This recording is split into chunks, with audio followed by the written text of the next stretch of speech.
Eterno me les bendiga, amados hermanos y hermanas. Vamos a iniciar con este tema, el cual se titula La muerte segunda. Antes de iniciar, pues vamos a orar al Señor para que pues sea Él quien nos dirija de principio a fin. Oh bendito Padre eterno, que moras en las alturas de los cielos, te damos gracias, Señor, por cada regalo, Señor, por cada minuto, por cada segundo que nos prestas de vida, Señor, en la cual disfrutamos de nuestros hijos, de nuestros seres queridos, Señor, y también con nuestras amistades. Te damos gracias porque siempre estás ahí, Señor, incluso, Señor, en los momentos malos. Tú estás ahí, Señor, para darnos lo mejor, que es lo bueno, Señor. Te damos gracias en el nombre de Jesús desde ya por este tema, para que podamos ser edificados, Señor, en tu palabra, Señor, viva y eficaz, la cual es Cristo Jesús, Señor. En el nombre de Jesús, amén y amén. Bueno, vamos a iniciar con este mensaje. Espero pues que tengan sus Biblias preparadas para podernos embarcar en este tema que es muy importante. Y desde ya les digo, no es un tema al que hay que temer, más bien es un tema que hay que abrazar porque en él también hay esperanza. No sé si usted ha experimentado el momento exacto en el cual un niño viene a lo que es el mundo. Nomás viene el niño al mundo, lo primero que hace es llorar. ¿Y quién no lloraría al venir a este mundo de tinieblas, a este mundo de pecado, a este mundo el cual nos entrega en bandeja de plata solo maldad a diestra y siniestra? Podemos ver también que en ese momento del nacimiento de un niño hay un evento importante el cual cada uno de los seres humanos pasa por alto. Y el momento exacto es este. ¿Cuál es mi futuro? ¿Qué es lo que me espera en este mundo? O sea, nadie me dijo a mí qué es lo que voy a hacer cuando sea grande. ¿Qué es lo que va a ser de mi vida? No sé si voy a ser un gran ladrón. No sé si voy a ser un gran dictador. No sé si voy a ser el perseguidor más grande de los cristianos. No sé si seré una persona odiada por todo el mundo por mis actos de intolerancia. No sé si voy a ser también una persona, no voy a decir de bien, sino una persona que alcanzó sus metas y sus objetivos en la vida. No sé si voy a ser una persona que todo el mundo le aplauda. No sé si voy a ser una persona que al momento de verle, todas las personas incluso deseen matarle en ese momento. No sé qué es lo que voy a hacer. No sabemos qué es lo que nos espera a nosotros y cada uno de nosotros. Pero teniendo en cuenta todo esto de lo que es el nacimiento, yo voy a decir algo importante. Y concibo de esta manera lo que es el nacimiento. El niño nace y llora en ese momento de del nacimiento, cuando entra al mundo. Y es porque en realidad una persona que viene al mundo viene muerta. ¿Por qué viene muerta? Porque aún todavía no he experimentado nada de lo que es la luz de Cristo. Claro, exactamente, Él obtiene la vida. Desde el momento de la concepción, un niño obtiene la vida. Pero ese niño aún no conoce, no es consciente de lo que le espera, de la vida que va a vivir. Todo eso nadie se lo ha contado a ese niño. No sabemos qué malas decisiones va a tomar, no sabemos qué fracasos va a tener, no sabemos cuántas mujeres podría tener ese niño, no sabemos tampoco. Pero todo esto nos lleva a pensar en algo. ¿Con qué propósito es que el Señor creó a la raza humana? ¿Cuál es la función del ser humano en este mundo? ¿Cuál es el beneficio que un ser humano puede tener al venir a este mundo, en donde solo hay pecado, hay sufrimiento? Claro, hay momentos de felicidad también, hay momentos de de elección, hay momentos de sufrimiento. También hay momentos que a nosotros nos llenan de satisfacción. Claro, cuando un niño, por ejemplo, se gradúa de su escuela, de su educación básica, nosotros nos alegramos por ese día. También nos alegramos en los cumpleaños, nos alegramos en cualquier cosa que tenga que ver con algo de celebración. Pero entrando en el tema, después de esta corta introducción, ¿por qué alguna vez se ha preguntado usted por qué el Señor en el Génesis, en el capítulo 1, en el versículo 31, Él dice que Él comienza a contemplar todo lo que Él ha hecho? Comienza a contemplarlo todo y Él dice que todo está bien. Él dice que todo lo que ha hecho es bueno en gran manera, incluyendo al hombre, animales, plantas, toda cosa que tenga que ver con lo creado por Dios, era bueno en gran manera. Y Él lo confirma en el versículo 31 de Génesis capítulo 1. Y hay otra cosa interesante.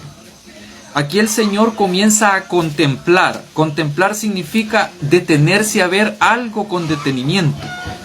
Detenerse a ver algo que usted ha hecho con gran amor. Eso es contemplar. Por ejemplo, cuando usted como madre sostiene a su hijo en brazos cuando lo acaba de tener, usted contempla a su hijo porque ese hijo es algo que le pertenece a usted. Es algo que usted ha tenido durante 9 meses en el vientre. Y cuando lo obtiene y lo sostiene en sus manos, usted lo contempla y comienza a decir: qué bueno es esto, qué precioso es este regalo.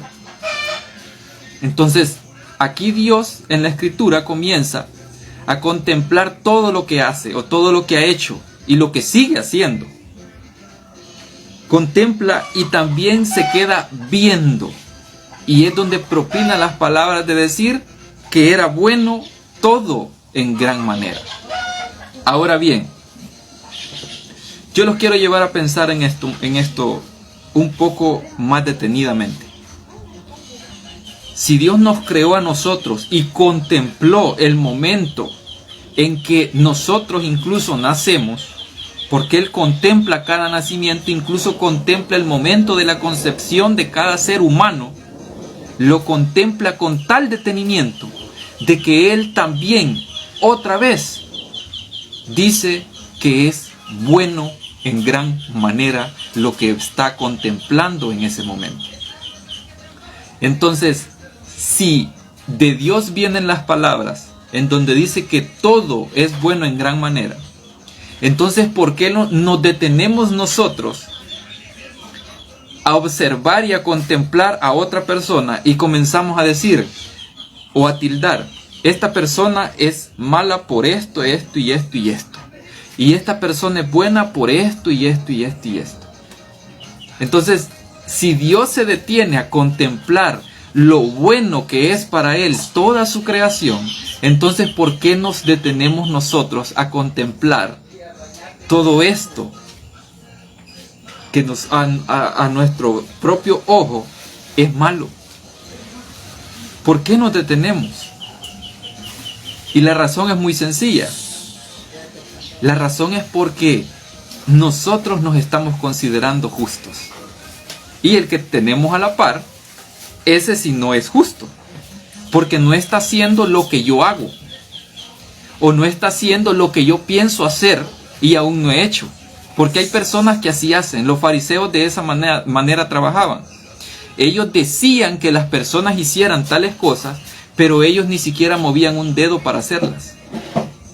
A veces los consejos vienen de personas que tienen un gran montón de problemas. Y esos consejos se los dan a otras personas y en su vida no los están aplicando todavía. ¿Por qué creen que sucede esto? Es muy sencillo. Es más difícil practicar el consejo que usted lleva a otra persona que dar el consejo. Eso es más difícil. Entonces Dios nos da una gran lección acá, porque Él lo sabe todo. Él sabe qué es lo que va a suceder con Adán y Eva. Él sabe qué es lo que va a suceder con Caín y Abel. Él sabe lo que va a suceder con Jacob y Esaú. Él sabe lo que va a suceder con David, con Salomón, con Ezequiel, con todos los personajes que usted pueda conocer de la Escritura. Pero aún así, Él dice, todo está bien. Todo está bien. Ahora bien, vamos a ir a Lucas 10. Lucas capítulo 10.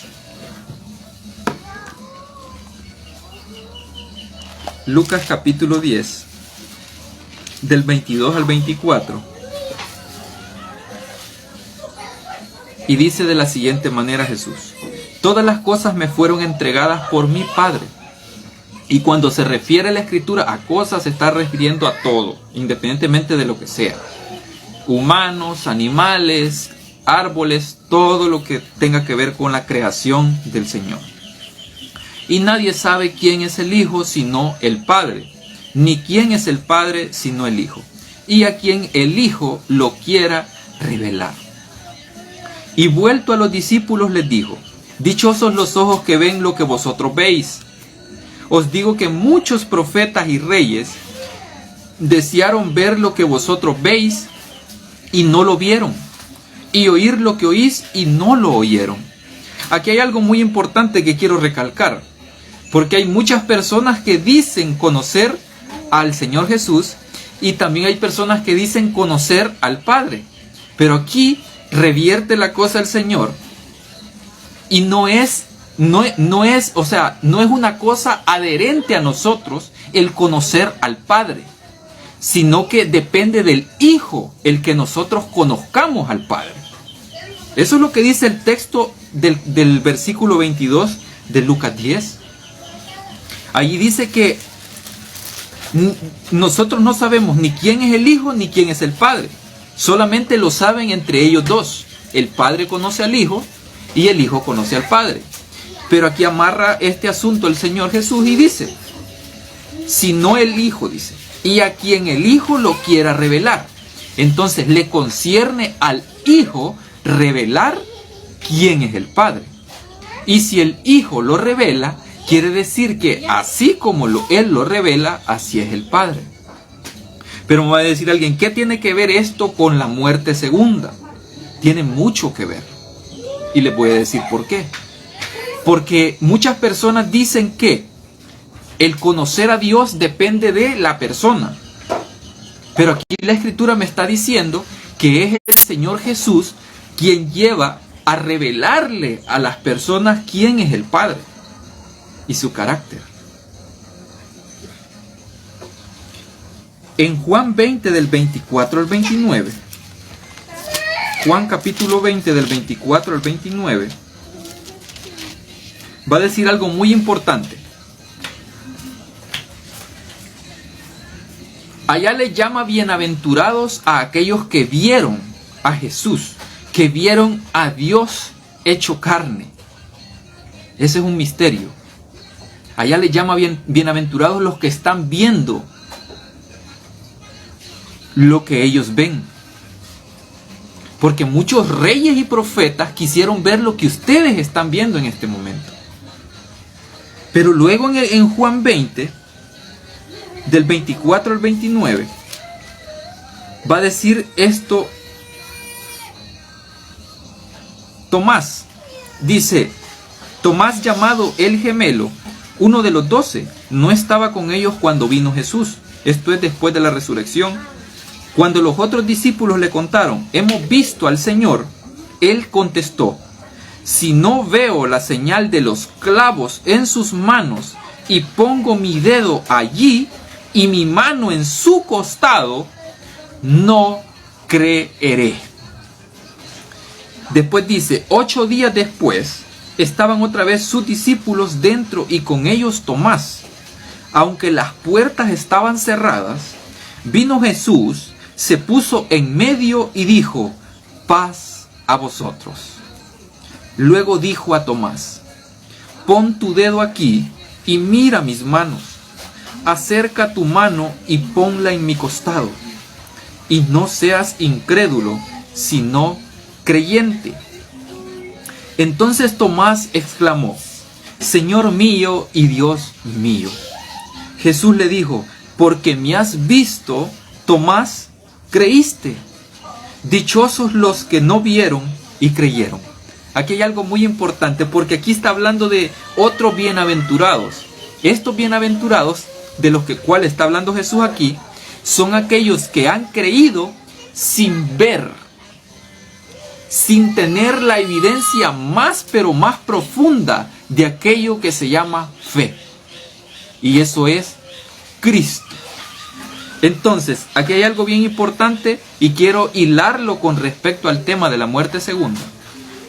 Porque muchos dicen que esa muerte segunda es para aniquilar por completo a aquellas personas que vayan a ese lugar que se llama el lago de fuego. Se le llama también el pisar de lagar, se le llama también las tinieblas de afuera, se le llama también el rechinar de dientes, y también se le llama estar lejos de la presencia del Señor, y también se le llama estar muerto. Entonces, ¿cómo una persona puede morir 2 veces? Es la pregunta que podemos hacernos también en este mensaje. Cuando se viene al mundo y no se tiene el conocimiento del Señor, Jesús también dice que toda persona que no está con Él o no cree en Él todavía, esa persona está muerta. ¿Y cómo puede morir una persona por segunda vez? En la primera resurrección, y no se habla de una segunda resurrección, por cierto, no hay ningún término que afirme eso, pero hay algunos que piensan que hay una segunda. Yo pienso que hay una sola resurrección y un gran proceso. Es bien ilógico pensar de que cuando Cristo venga y resucite a toda la raza humana, sin excepción alguna, porque se dice que va a resucitar unos para vida eterna y otros para condenación. Pero no dice para exterminar. Es bien extraño eso. Así que aquí podemos entrar a una pregunta muy sencilla también. Si yo, siendo Cristo, y tengo en mis manos el juicio, porque dice que el Padre a nadie juzga, sino que confiere el juicio a su Hijo.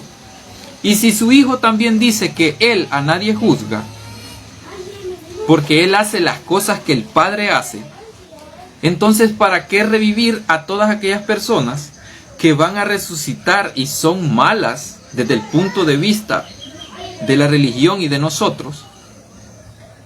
¿Para qué resucitarlas si yo sé que las voy a destruir por completo? ¿Para qué resucitar a una persona si yo sé que la voy a destruir por completo? ¿Por qué no dejarla muerta y ya estuvo?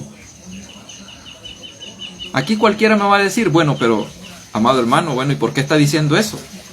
¿Acaso usted sabe cómo va a ser el juicio de Dios? Yo solo estoy indagando con preguntas acá.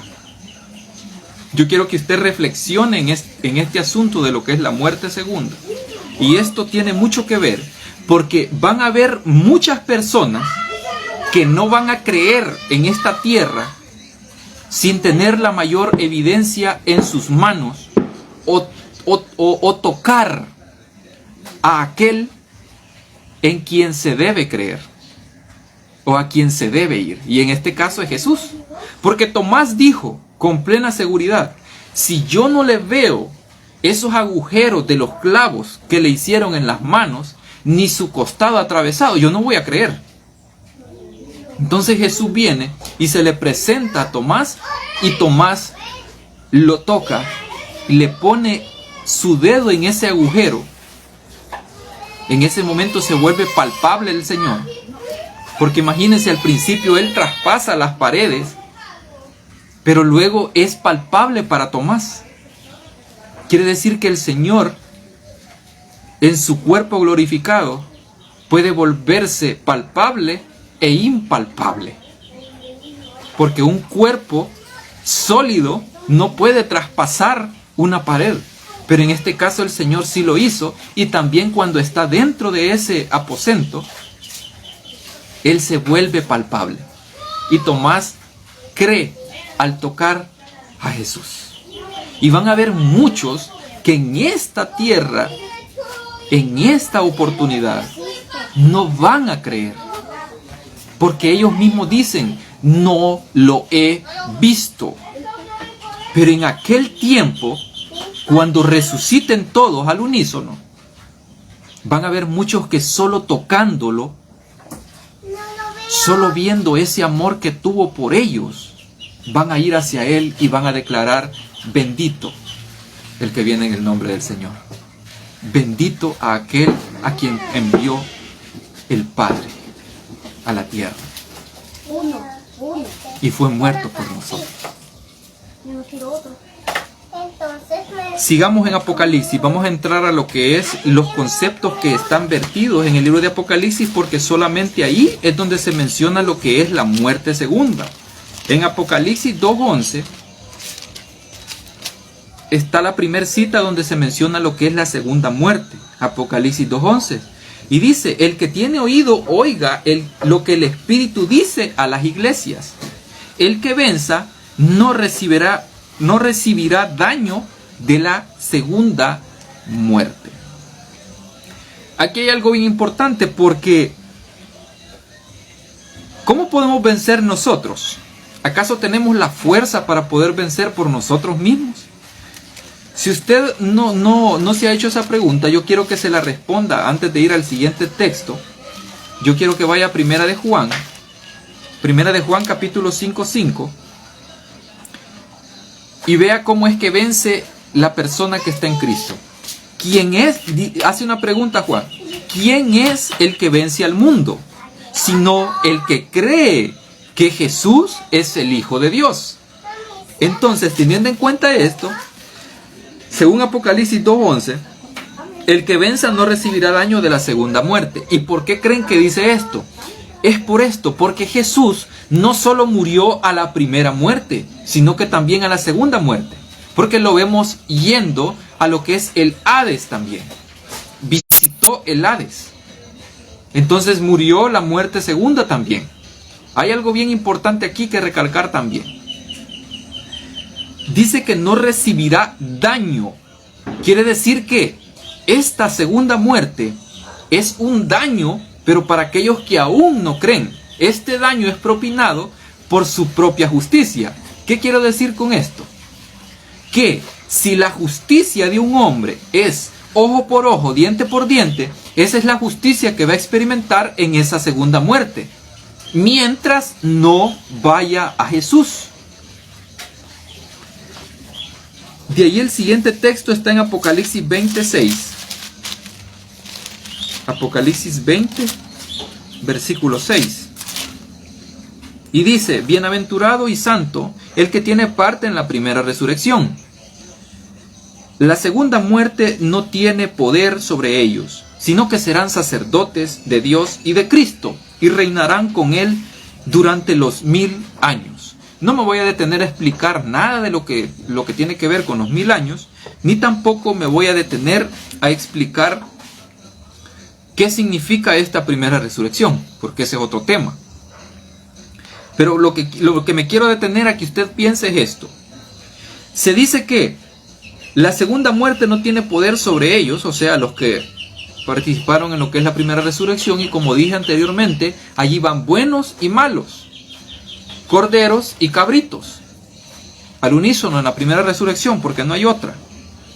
Pero aquí dice algo bien importante. Dice que los que obtuvieron vida en la primera resurrección, salvo los que están conceptualizados como malos, ¿verdad? Salvo ellos, dice que serán sacerdotes de Dios y de Cristo, y también reinarán con Él durante 1000 años. O sea que van a haber sacerdotes y van a haber reyes. Una pregunta cabe hacernos acá. Si van a ser sacerdotes, ¿sobre quién van a ministrar estas personas que ya están creyendo en Cristo? Y si van a ser reyes, ¿sobre quién van a gobernar estas personas? Porque se dice que tanto van a haber sacerdotes y van a haber reyes, y van a gobernar juntas, o sea, reinarán con Él durante 1000 años. ¿Con quién? Con Cristo. Entonces hay que hacernos una pregunta, ¿sobre quién? Porque hay algunos que afirman que la tierra va a estar totalmente deshabitada, totalmente desolada, ya no va a haber nadie. ¿Por qué? Porque el Señor va a destruir por completo a todas estas personas que resucitaron juntamente con los que son de Cristo. Pero tenemos que hacernos estas preguntas para comprender el texto. Se dice que van a ser sacerdotes de Dios y de Cristo y reinarán con Él durante 1000 años. Este es el siguiente texto.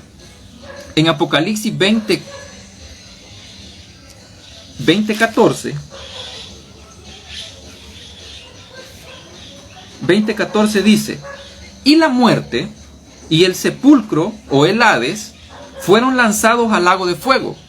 Esta es la muerte segunda.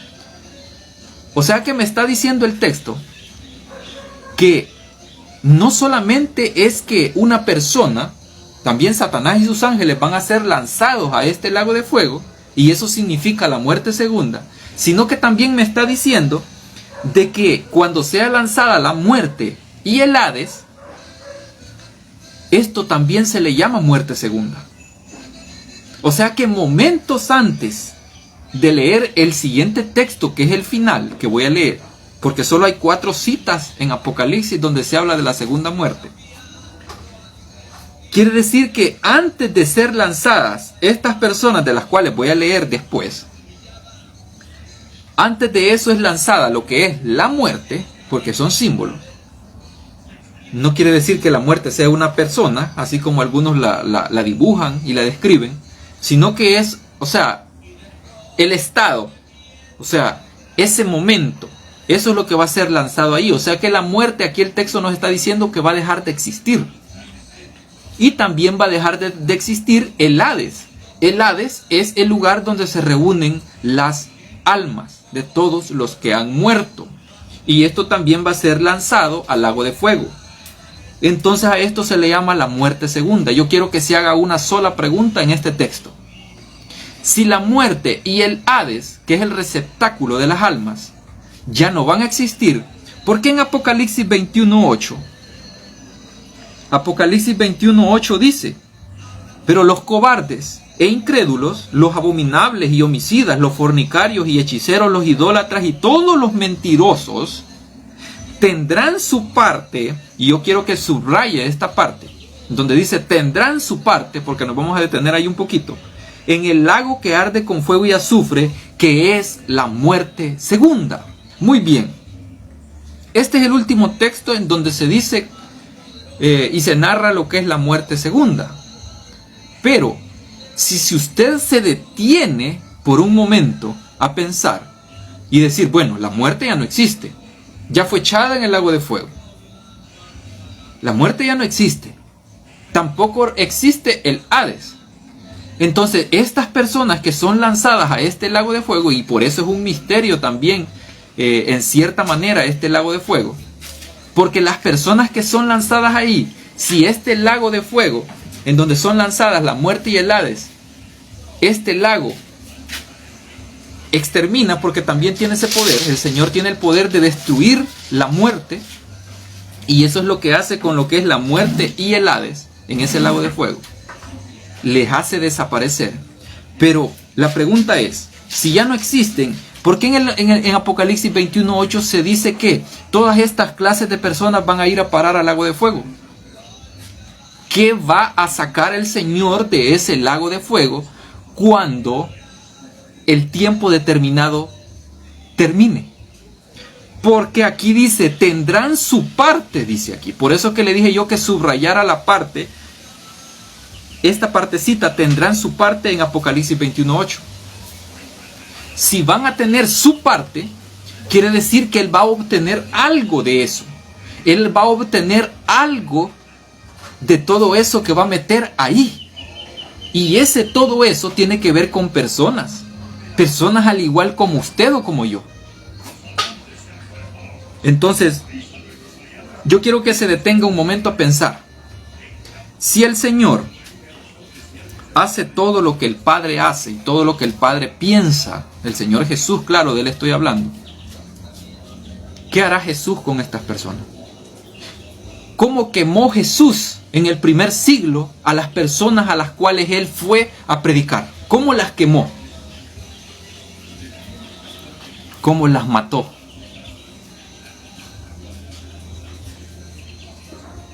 ¿Cómo morían en sus manos las personas? Si usted se fija, la forma de matar o de atravesar la espada de doble filo es su amor. Muchas personas morían en sus manos de esa manera. ¿Cómo morían? No toleraban ese mensaje.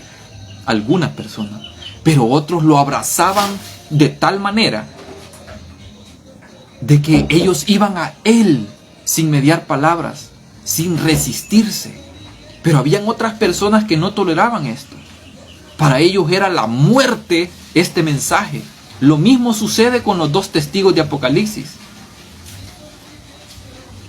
Ellos consumen del fuego que sale de la boca de ellos, pero de la misma manera que Jesús consumía con su palabra, con su poder, a las personas a las cuales les rechinaban los dientes o el oído cuando escuchaban las palabras de amor, de salvación, las buenas noticias que Él venía a entregar a la raza humana. Y aún nosotros seguimos aprendiendo de esas palabras tan maravillosas en las cuales cada apóstol y cada cristiano del primer siglo se afirmó en esa roca llamada Cristo. Se afirmó en esa palabra viva llamada Cristo. Los voy a invitar a que vayan al siguiente texto, Juan 5:28. Y esto es solo para confirmar lo que estaba diciendo de que solo hay una sola resurrección. No son 2, ni 3, ni 4, ni 5, sino que son 2. Según el texto de Juan, capítulo 5, Juan 5,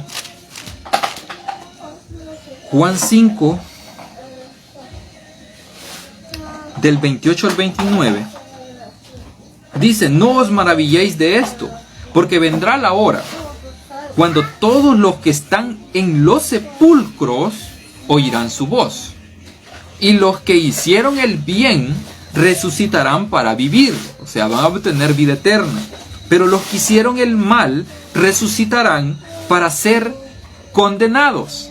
Aquí hay una palabra interesante, y a mí me gusta leer este texto porque aquí no solo me da esperanza a mí, sino que también a aquellas personas que se consideran condenadas. Yo también me considero condenado en cierto aspecto, porque yo aún sigo en la tierra. Estoy condenado en esta prisión llamada tierra, en la cual solamente hay pecado. Pero yo tengo una esperanza, y la esperanza se llama Cristo. Pero me llama la atención de que aquí hay una pero pequeñita palabra, la cual me dice a mí que todas aquellas personas consideradas malas ante los ojos de los hombres tienen oportunidad de salvación. Porque la palabra condenados es un juicio determinado, es un juicio que tiene tiempo determinado, es un juicio que no dura para siempre, no es un juicio eterno. Claro, se le llama juicio eterno o condenación eterna porque viene de parte de Dios. El único eterno es Él. Porque la palabra que se utiliza acá en muchas ocasiones para la palabra eterno es aionios, que significa eterno. O sea, eterno es solamente cuando se refiere al Señor. Él es eterno. Pero cuando se refiere a cosas que tienen que ver con la raza humana o con algunas cosas que haya creado el Señor, esas cosas tienen un tiempo determinado. Solamente en Él hay eternidad. Entonces se ve acá una sola resurrección. Primera de Corintios 3, y vamos a leer del 10 al 15. Primera de Corintios 3, del 10 al 15 dice esto: conforme a la gracia que Dios me dio, yo como perito arquitecto puse el cimiento y otro edifica encima, pero cada uno vea cómo sobreedifica. Porque nadie puede poner otro fundamento fuera del que está puesto, que es Jesucristo. Si alguien edifica sobre este fundamento con oro, plata, piedras preciosas o con madera, heno, hojarasca, la obra de cada uno será manifestada. El día la revelará mediante el fuego. El fuego probará la obra de cada uno. Si permanece la obra del que edificó, recibirá recompensa. Esto es la vida eterna para aquellos de la primera resurrección, el cual se tienen por buenos, en este caso, ¿verdad? Y de aquí viene lo que es la otra parte para lo que son los malos. Pero dice, si la obra de alguno se quema, él sufrirá la pérdida. En este caso hablando de lo que son los cabritos o los malos.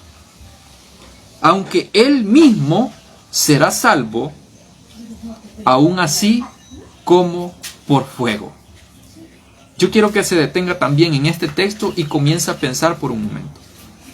Si el Señor aquí está diciendo, en 1 Corintios 3, 15, a través de Pablo, a la iglesia de Corinto, está diciendo que hay personas que todas sus obras les serán quemadas porque no edificaron conforme a la roca que es Cristo. A estas personas se les va a quemar todo lo que hicieron, porque sus obras no estaban fundamentadas en Cristo, sino que estaban fundamentadas en sus propias fuerzas. Por eso es que estas personas sufren pérdida, pero aún así son salvas como por fuego. No me voy a detener mucho en este texto más, porque voy a seguir con los demás textos. Me faltan solamente 4 textos. En Isaías 66. Isaías 66.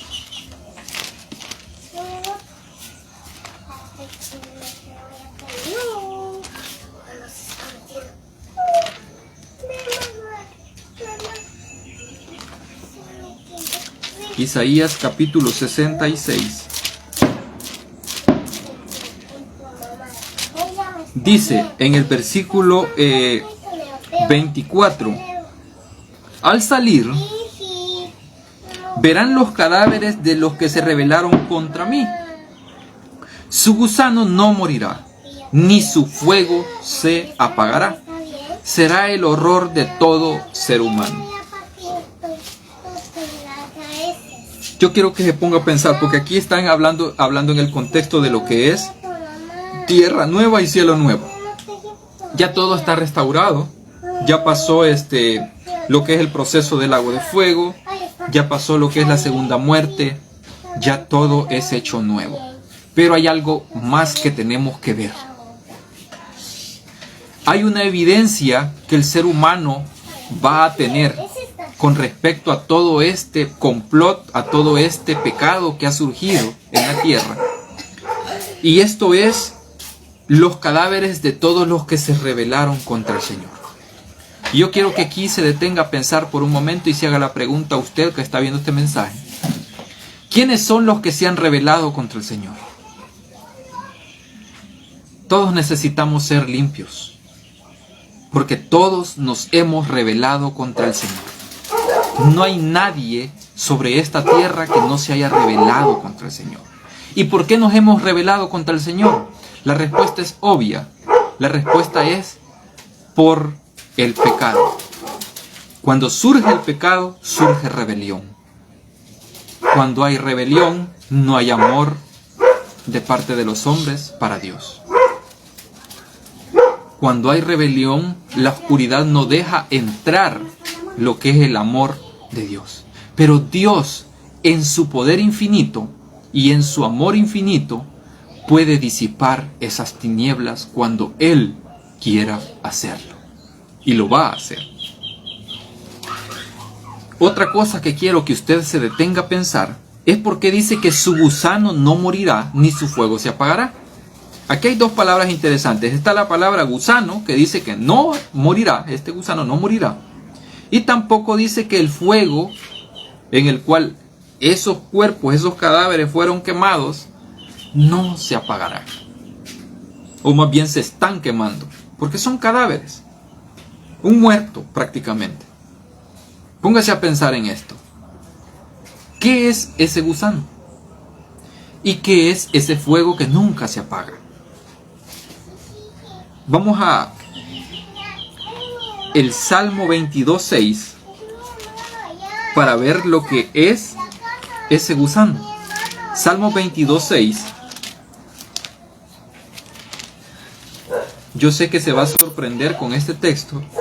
Salmo 22, versículo 6.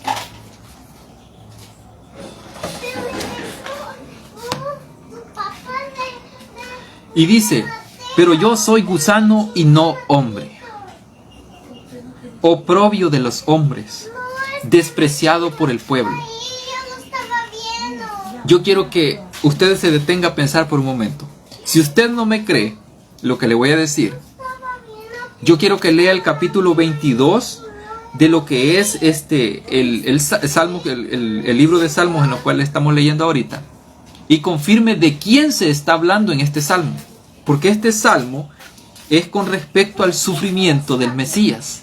Y si es con respecto al sufrimiento del Mesías, ¿quién es este gusano del cual está hablando el texto?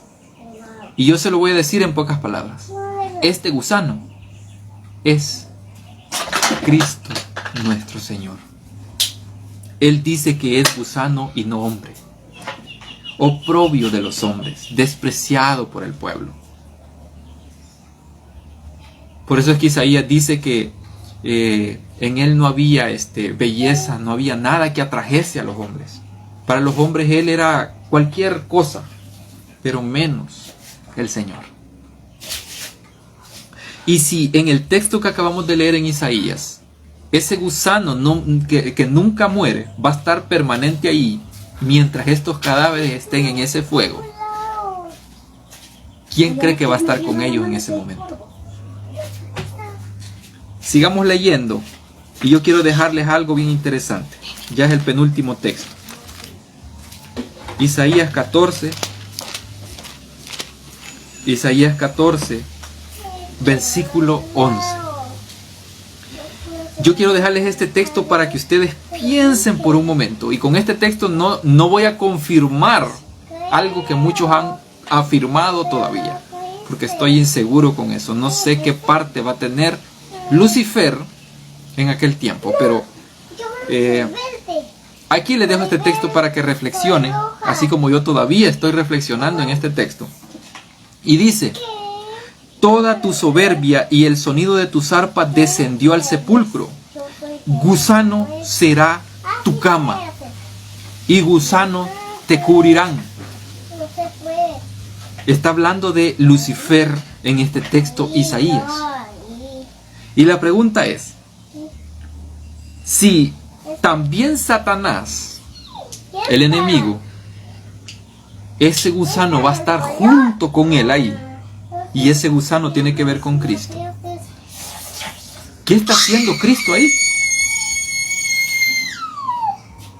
¿Qué quiere sacar de Lucifer el Señor? En otro texto dice que el Señor saca fuego de en medio de Lucifer.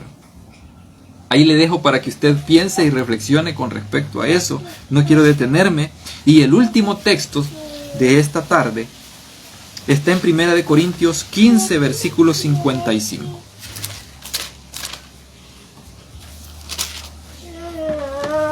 (15:55) dice: muerte, ¿dónde está tu aguijón? Sepulcro, ¿dónde está tu victoria? En este caso, sepulcro es la palabra Hades también. Muerte, ¿dónde está tu aguijón? Hades, ¿dónde está tu victoria? Esto está en el contexto de lo que es el lago de fuego, donde la muerte y el Hades son lanzados. Entonces Pablo viene a decir: muerte, ¿dónde está tu aguijón?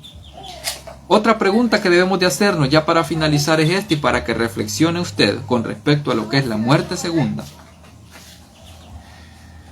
¿Cómo puede decir el Señor a la muerte? Vamos a considerar que la muerte es un ente, ¿verdad?